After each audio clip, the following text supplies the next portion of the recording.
नमस्कार मेरे किसान भाइयों। अगर आपकी मूंग की फसल में फूल आ चुके हैं, यानी कि आपकी मूंग की फसल 30 दिन से ज़्यादा समय की हो चुकी है, आधी उम्र वो अपनी कंप्लीट कर चुकी है।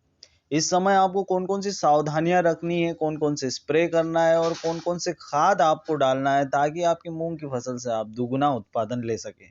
जी हाँ मेरे किसान भाइयों, आज इसी के बारे में जानने वाले हैं। तो अगर आपको वीडियो पसंद आ रहा हो तो इसे लाइक और शेयर जरूर करें। और हाँ, हमारे यूट्यूब चैनल किसान भाई को सब्सक्राइब करके जरूर जाएं, क्योंकि हम इसी प्रकार के वीडियोस लाते रहते हैं। किसान भाइयों, अगर मैं सबसे पहले बात करूं तो मूंग की फसल में एक बार फूल आने के बाद में आपको कौन कौन सी सावधानियां रखना है, इसके बारे में सबसे पहले बात करते हैं। किसान भाइयों, सबसे पहले सावधानी आपको रखनी है सिंचाई को लेकर। सिंचाई आपको तब तक नहीं करनी है जब तक कि आपकी मूंग की फसल में 15 से 20% फूल नहीं आ जाते। लगभग लगभग 15 से 20% फूल आने के बाद ही आपको तीसरी सिंचाई यहाँ पर करनी है, क्योंकि इससे पहले आप दो सिंचाई कर चुके होंगे। किसान भाइयों, सिंचाई का विशेष ध्यान रखना है। नमी आपको बना के रखनी है। नमी की कमी आपके खेत में नहीं होना चाहिए, नहीं तो आपके फूल सूखने की समस्या और पौधा झुलसने की समस्या आ सकती है। किसान भाइयों, इसके बाद में अगर हम दूसरी बात करें तो वो स्प्रे को लेकर है। किसान भाइयों, इस समय आपको रस चूसक कीटों का अटैक सबसे ज्यादा देखने को मिलता है, क्योंकि फूल आ चुके रहते हैं। और इस समय आपको मच्छरों और रस चूसक कीटों का अटैक बहुत ज्यादा देखने को मिलता है। तना गलन की समस्या भी इस समय देखने को मिलती है। और अगर पीला मोजेक वायरस का अटैक आपके खेत में आ चुका है तो वो भी इसी समय सबसे ज्यादा देखने को मिलता है। किसान भाइयों, इससे निपटने के लिए आपको सबसे बढ़िया मच्छर मार दवा का इस्तेमाल करना है। आप हेवी डोज इस्तेमाल कर सकते हो, जो भी आपके एरिया में फेमस है वो दवाई का इस्तेमाल करें, क्योंकि एरिया टू एरिया दवाइयाँ बदलती रहती है। इसलिए यहाँ पर हम कोई स्पेसिफिक दवाई का नाम आपको नहीं बताएंगे।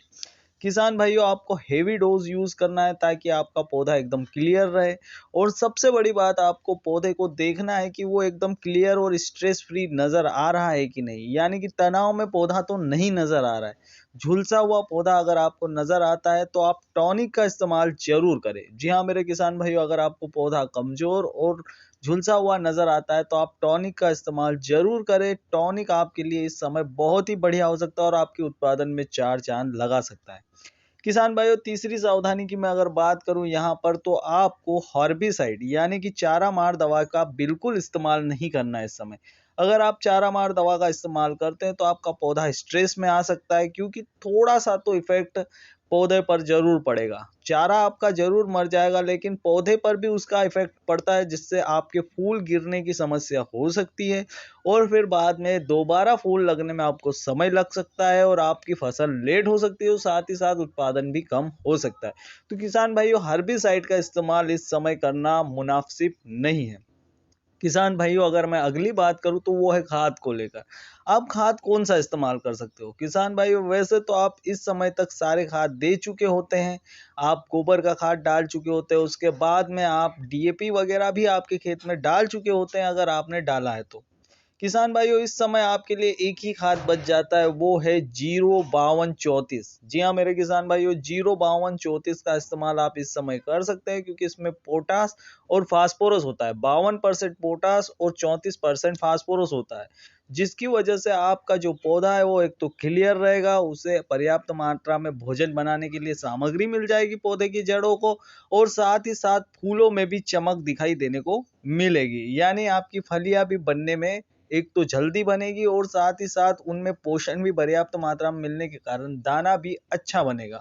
तो किसान भाइयों, ये वो सावधानियां थी जो आपको रखना है इस समय, क्योंकि अगर इस समय आप एक भी गलती करते हैं इनमें से तो आपका पौधा क्लियर नहीं रहेगा, स्ट्रेस में आ जाएगा और उसी की वजह से आपका उत्पादन भी काफी घट सकता है। तो किसान भाइयों, अगर आपको हमारा वीडियो पसंद आया हो तो इसे लाइक और शेयर करना ना भूलें और हमारे चैनल को सब्सक्राइब जरूर कर ले। धन्यवाद मेरे किसान भाइयों।